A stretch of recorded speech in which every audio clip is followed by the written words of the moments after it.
أعوذ بالله من الشيطان الرجيم بسم الله الرحمن الرحيم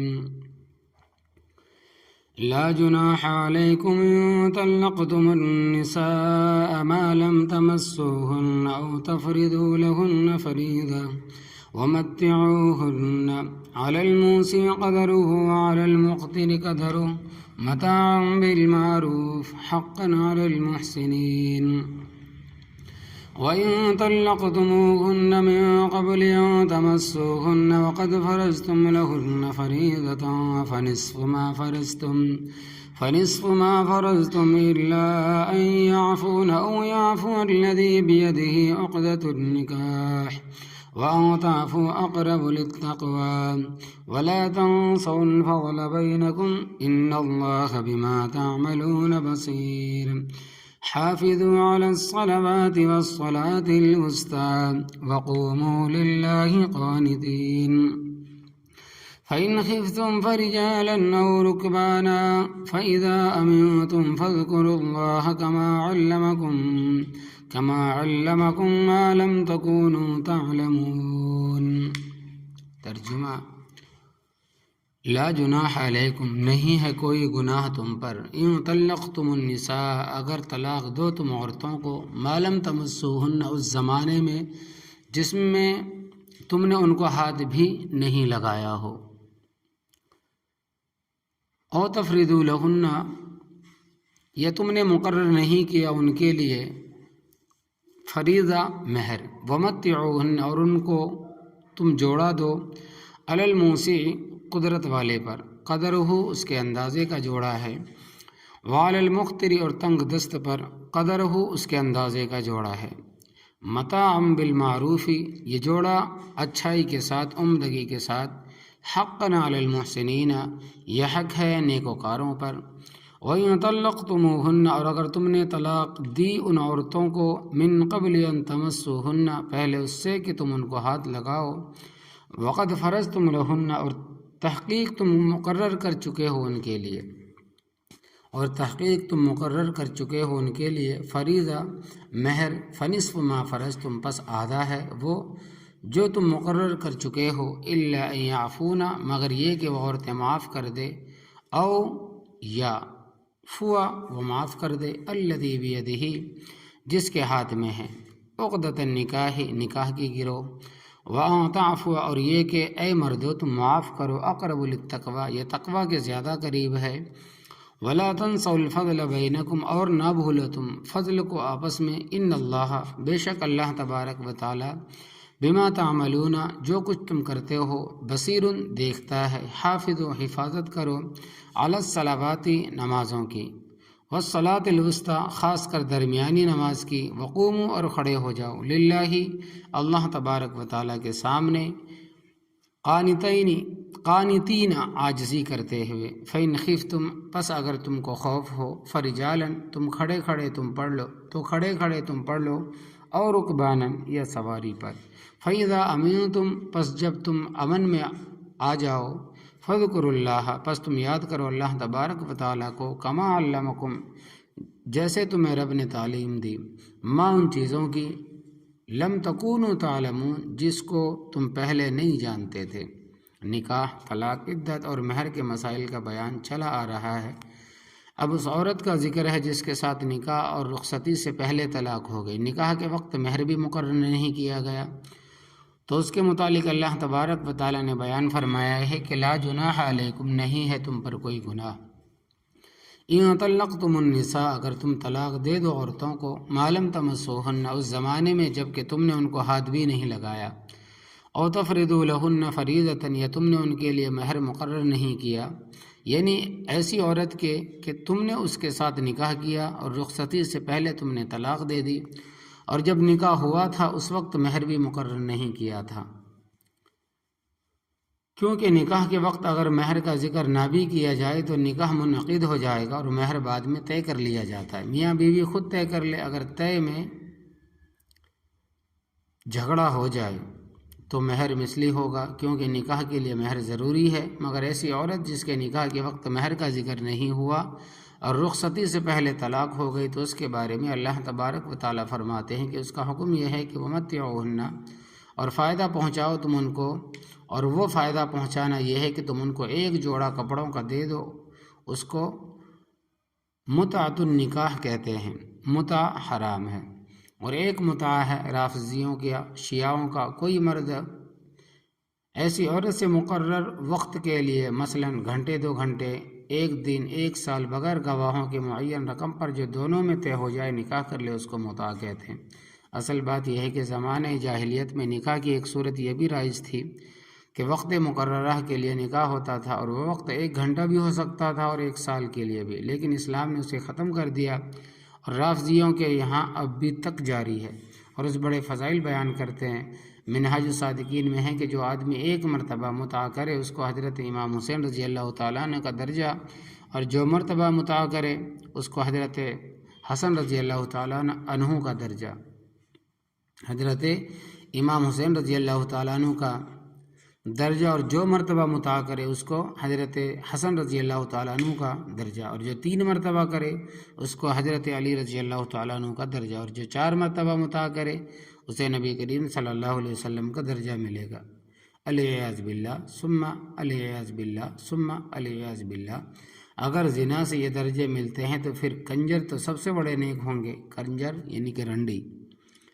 پھر یہ خرافات بھی انہوں نے برہان المتع میں لکھی ہے کہ امام صادق رحمۃ اللہ علیہ نے فرمایا کہ جو شخص متع کرے پھر غسل جنابت کرے پانی کے ہر قطرے سے جو اس کے بدن سے گرے، خدا تعالیٰ 70 فرشتے پیدا کرتا ہے جو اس متع کرنے والے شخص کے لیے قیامت تک مغفرت مانگتے رہیں گے۔ لا حول ولا قوت الا باللہ العلی العظیم۔ اور ایک متعۃ الحج ہے جس کو تمتع کہتے ہیں، عمرے کا احرام باندھنا، اور عمرے سے فارغ ہونے کے بعد حج کا احرام باندھنا، اور حج کیا اس میں قربانی دینی پڑے گی، اور یہاں جس کا ذکر ہے وہ ہے متعۃ النکاح۔ وہ یہ ہے کہ جس عورت کو طلاق ملی ہے اس کو طلاق کے ساتھ 1 جوڑا کپڑا کیا بھی دینا پڑے گا، اگر اس کا مہر مقرر شدہ ہے تو اس کو مہر بھی دینا پڑے گا اور 1 جوڑا بھی دینا پڑے گا، اور یہ مستحب ہے۔ اگر مہر مقرر نہیں ہے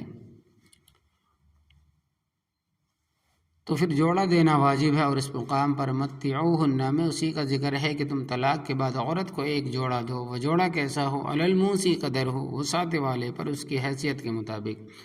وعلی المقتری قدر ہو، اور فقیر و تنگ دست پر اس کے اندازے کے مطابق۔ اور ظاہر بات ہے کہ گھروں میں عورتیں لباس جو پہنتی ہے، مالداروں کے گھروں میں امیرانہ لباس ہے، اور درمیانی گھروں میں درمیانہ لباس ہے، اور غریب گھروں میں غریبوں والا لباس ہے، تو جس کی جو حیثیت ہے اسی کے مطابق خوراک ہے، اسی کے مطابق لباس ہے، لہذا امیر آدمی کو اپنی حیثیت کے مطابق ریشمی لباس جو عمدہ ہوتا ہے وہ دینا پڑے گا،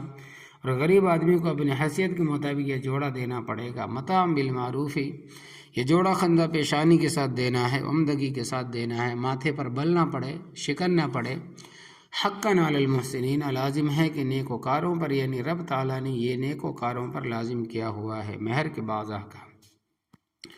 اور مسئلہ وَإِن طَلَّقْتُمُوهُنَّ، اگر تم نے طلاق دی عورتوں کو، من قبل ان تمسوهن، پہلے اس سے کہ تم ان کو ہاتھ لگاؤ،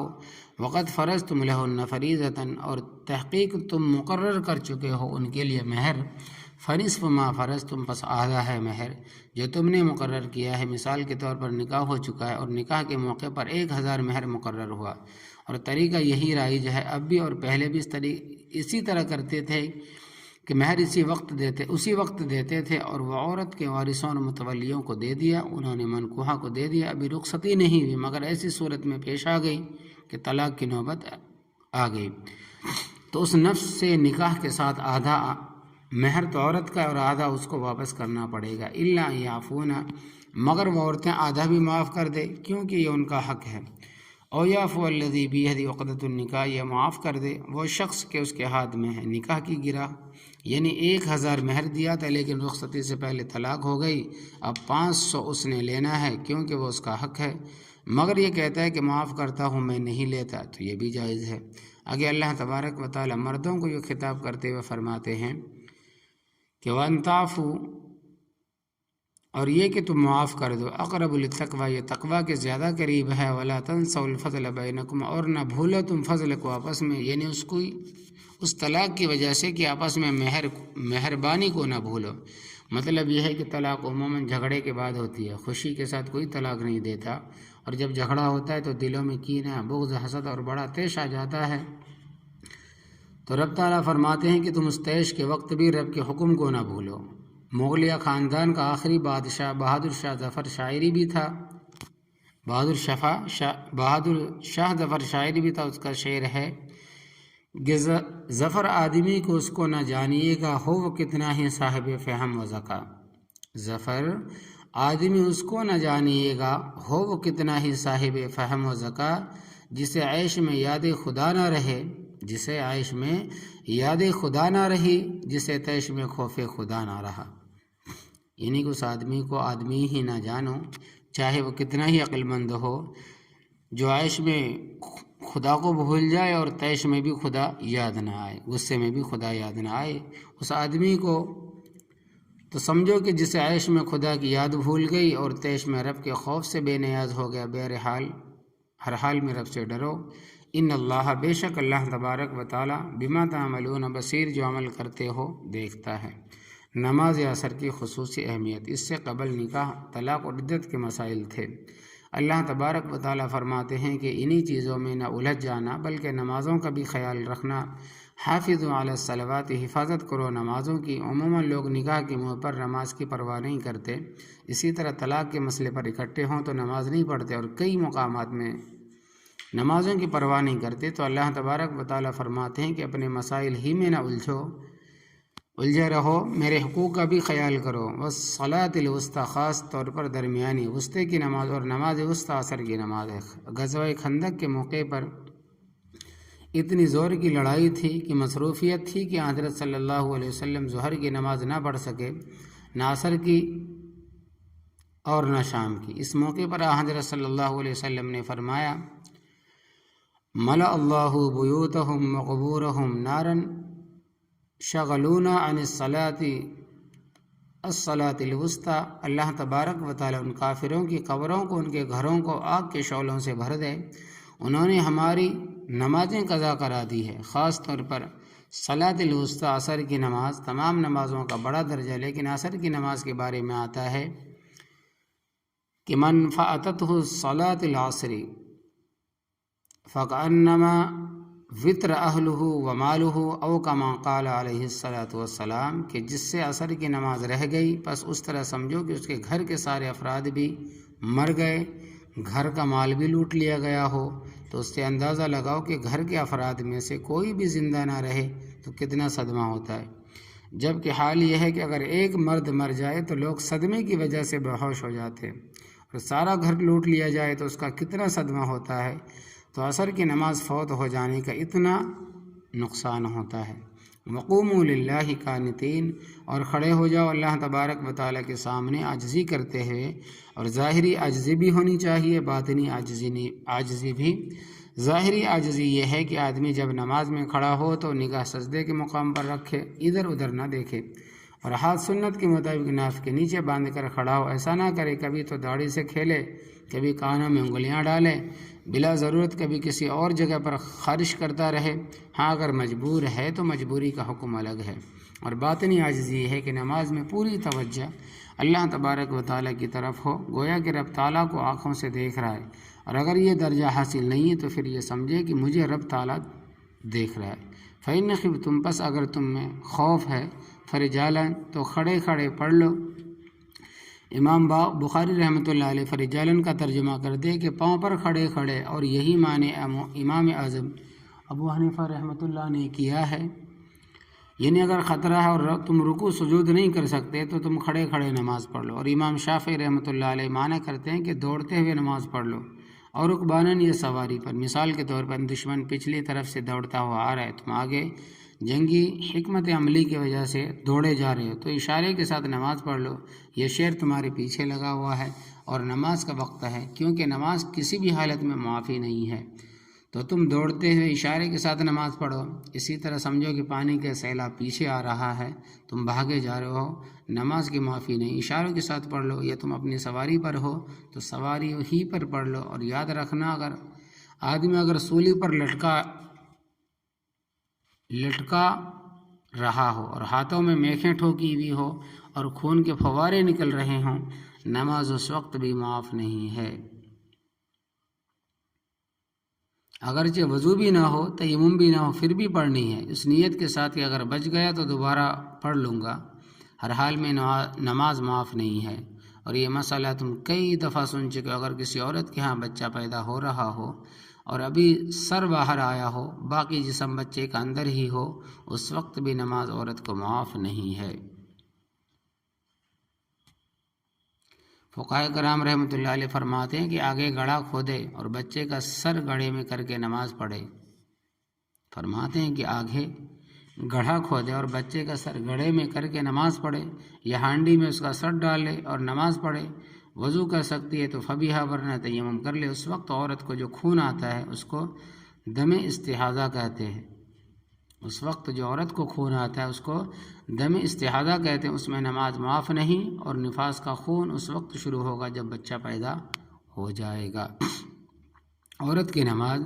آج تو لوگوں نے نماز کو کچھ سمجھا ہی نہیں ہے، خاص کر وہ عورتیں جو نمازوں میں لاپرواہی کرتی ہیں، ناک میں کوکے ڈالے ہوئے ہیں۔ اس سے پوچھو کہ جب وضو کرتی ہے کوکے کو ہلا کر ناک کے سوراخ میں پانی ڈالتی ہے، کیونکہ یہ فرض ہے، اگر کوکے والے سوراخ میں پانی نہ ڈالا تو وضو نہیں ہوگا۔ اسی طرح کان میں کانٹا پہنتی ہے تو غسل واجب میں کان کے سوراخ میں پانی ڈالنا ضروری ہے۔ اگر کان کے سوراخ میں پانی نہ ڈالا تو غسل نہ ہوگا۔ مگر جب ان سے پوچھا جاتا ہے غسل کرتے وقت ان میں پانی جاتا ہے یا نہیں، تو کہتی کہ بابا جی معلوم نہیں جاتا ہے کہ نہیں۔ تو اگر وضو میں ناک کے سوراخ میں اور غسل واجب میں کان کے سوراخ میں پانی نہ گیا، وضو اور غسل نہ ہوگا اور نماز قطعاً نہیں ہوگی۔ اسی طرح ناخن پالش لگی ہوئی ہو تو وضو نہیں ہوتا، نماز بھی نہیں ہوتی۔ لمبے لمبے ناخن ہوں تو بھی نہ وضو نہ نماز، کیونکہ ناخنوں کے نیچے میل جمع ہوتا ہے جو اس جگہ کے دھلنے کے لیے رکاوٹ بنتی ہے۔ اسی طرح یہ مسئلہ بھی سن لیں، عورتوں کے بازو کوہنیوں تک ننگے ہوتے ہیں، عورتوں کے بازو کوہنیوں تک ننگے ہوتے ہیں، ایسے لباس میں عورت کی نماز نہیں ہوتی، کیونکہ عورت کے بازو کلائی تک ڈھانپنا فرض ہے۔ اگر کلائی سے آگے ایک انگشت بھی بازو ننگا ہوا تو نماز نہیں ہوگی۔ پڑھی ہوئی نماز بھی اس کی گردن پر ہے، اس کا خاوند بھی گنہگار، اس کا باپ بھی گنہگار، جتنے بھی بڑے ہیں سب گنہگار، کیونکہ ان کا فرض تھا اس کو سمجھانا۔ یقین جانو ہم نے نمازوں کو سمجھا ہے، نہ نمازوں کی شرائط کو سمجھا ہے۔